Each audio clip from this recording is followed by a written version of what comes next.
Oh, there's a shank.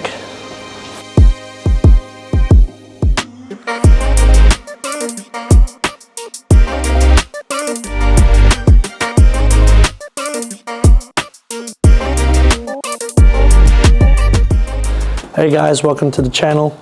Just doing a bit of a quick video for you guys today. Excuse my voice right now. We are looking at FSX 2020 and also the GC3 and the GC Quad machines. We have them in our center here at the Golf Lab. We get a ton of questions on why we chose this machine.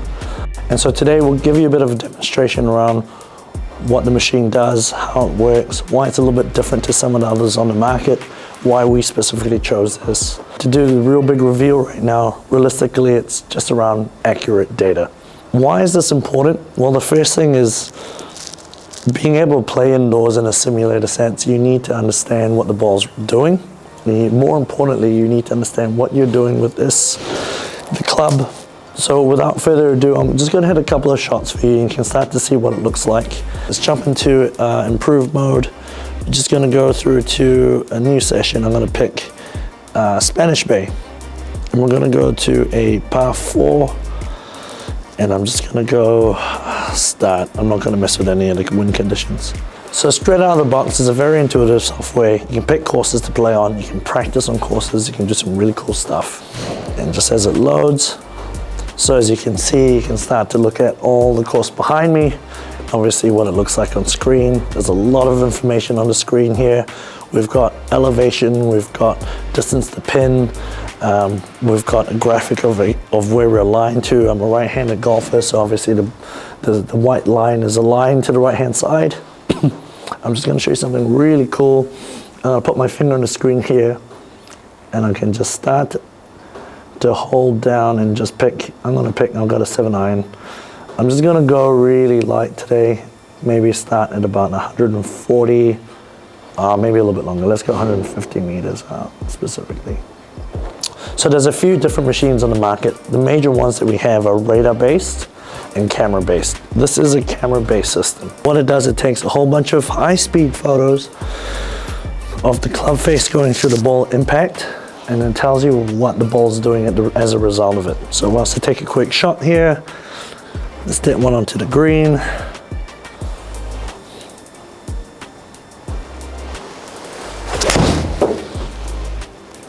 A little bit left, it's all right.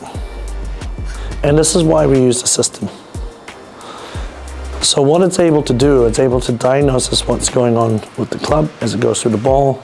It can tell me my path was in to out by 5 to 8 degrees. It can tell me if I'm attacking the ball down. It tells me what my launch angles are. It tells me exactly what my carry distance is and my efficiency. So with the GC3, it only actually has 3 cameras, but it's actually more than enough. The Quad has 4, and it gives you a lot more detail, like exactly where in the face it hit. So right now we don't get to see that. More importantly, I can tell I hit it probably quite center face, as my efficiency was quite high. So just to give you a sense, the club speed is how fast I swing. The efficiency is how well I struck the ball. At a 7 iron, I do want to see about 1.35 as a good contact. It means I've hit center of the face. My face isn't open. I'm not giving it a glancing blow like a side spin, too much of a side spin anyway. And I'm getting a lot of good contact. I'm transferring my energy from my body through to the club, down to the club face, into the ball. And you can see club speed is really simple. Club speed multiplied efficiency equals ball speed. So just to give you another sense, I'll get back out of this mode. And this is the reason why we use these machines, is when you're working on your shots and you're working on getting better contact with the ball, you can really now start to see what that looks like and what that feels like. You can start to really make decisions on how you want to hit the ball. And you can really start to make decisions on what's the best way you can strike down. Another one left. Oh, really left today. So for example, so now I can tell my ball's going really left, and I can imagine that my path into out is 5.7, but I can see from the screen angle over here is that my ball's starting quite into out and then turning in, so my face is probably really close. So this way you can see I'm already diagnosing the way I'm shooting or hitting the ball is that I feel like I'm probably turning my club face from here just down to close this way. So I might just have to find a way to make sure I keep it open ever so slightly, and probably about 3 degrees closed. And I know this because I've been experimenting this with the other machines as well. So that's a bit straighter, which is really good. Within 3 strikes, I'm still delivering the club down. I'm still keeping the high nice efficiency on it. My path is still relatively the same, so I haven't changed my path too much. But it's, you can see with my face a bit open, it goes a little bit higher. I'm still keeping the high nice efficiency on it.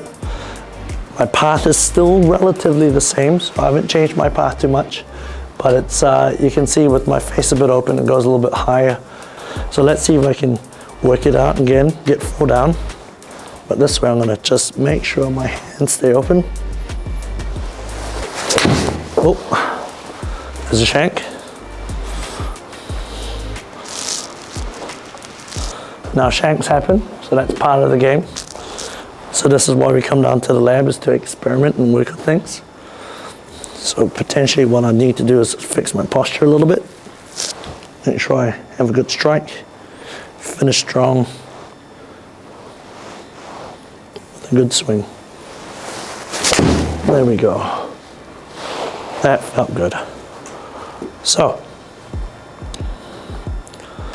the key thing for me is to make sure that my efficiency is always high, means that my striking is always as good as it can be. It means I'm always giving best contact with the club face to the ball, nice and center.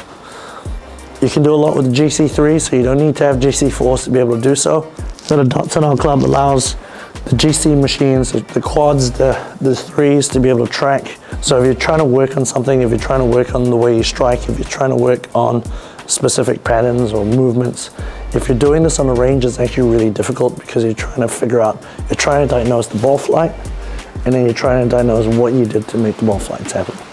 That's why we didn't go with a radar-based system.